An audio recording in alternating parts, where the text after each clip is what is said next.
একদিন প্রচণ্ড গরমে গ্রামের সব বাচ্চা বরফ খেতে দোকানে ভিড় করল।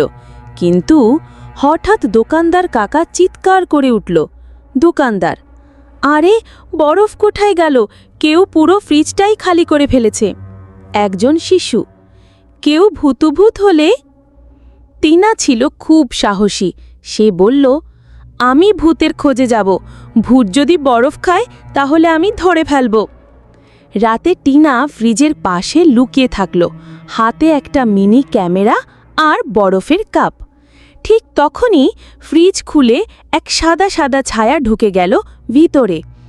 ফ্রিজের ভিতর থেকে আওয়াজ, স্ট্রবেরি বরফ, আহা!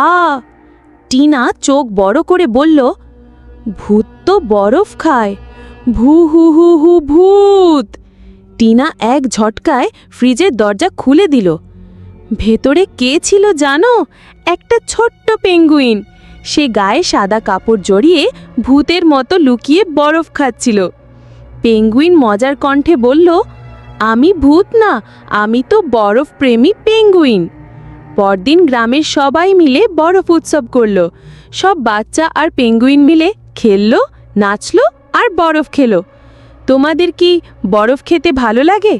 তোমরা যদি ভূত পেঙ্গুইনকে নিজের বন্ধু করতে চাও তবে কমেন্ট করো আইসক্রিম ঘোস্ট, আর ভিডিওটা লাইক আর সাবস্ক্রাইব করতে ভুলো না।